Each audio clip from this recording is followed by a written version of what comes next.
Há muito tempo atrás, em um tempo em que as tribos lutavam pela sobrevivência em um mundo perigoso e selvagem, havia uma tribo conhecida como os canibais. Eles eram temidos e odiados por todos os seus vizinhos, pois eram conhecidos por se alimentar da carne humana.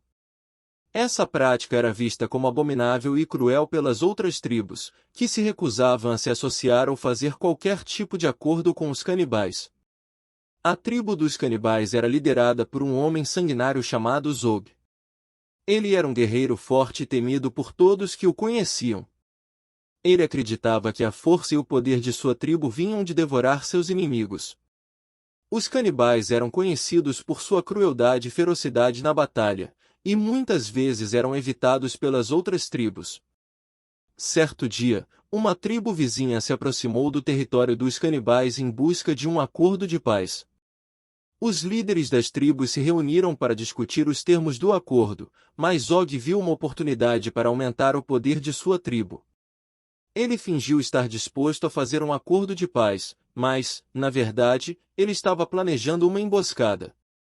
Enquanto os líderes discutiam, Zog e seus homens atacaram a tribo vizinha, matando todos os seus membros e levando seus corpos de volta para a aldeia dos canibais. A festa de banquete durou vários dias, enquanto os canibais se regalavam com a carne dos seus inimigos. Zog se tornou ainda mais poderoso, e sua tribo cresceu em tamanho e influência.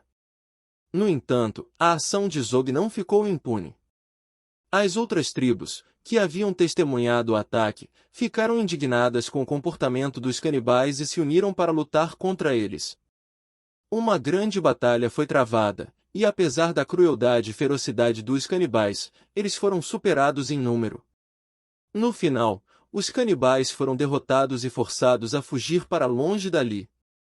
Zog, que havia liderado seu povo à derrota, foi capturado pelas outras tribos e levado a julgamento.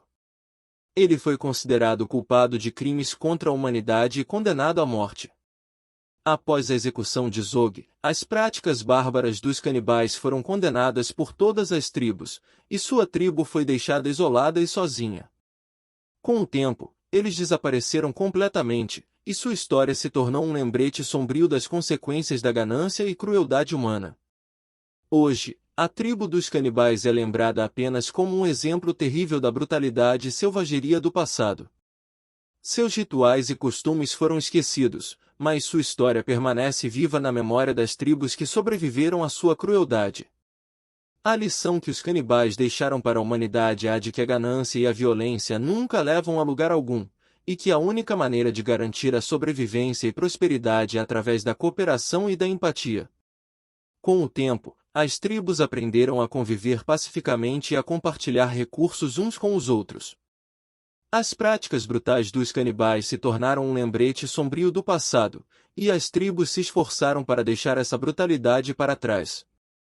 Em vez disso, eles se concentraram em construir sociedades justas e equitativas, nas quais a vida humana era valorizada acima de tudo.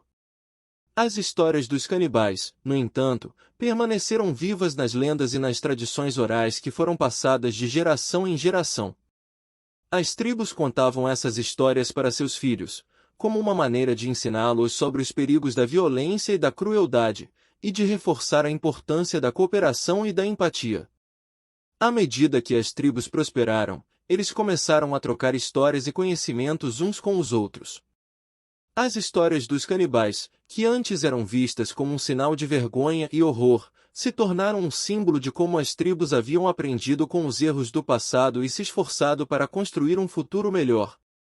Hoje em dia, as tribos que sobreviveram à era dos canibais são comunidades vibrantes e diversificadas, que compartilham recursos e se apoiam mutuamente.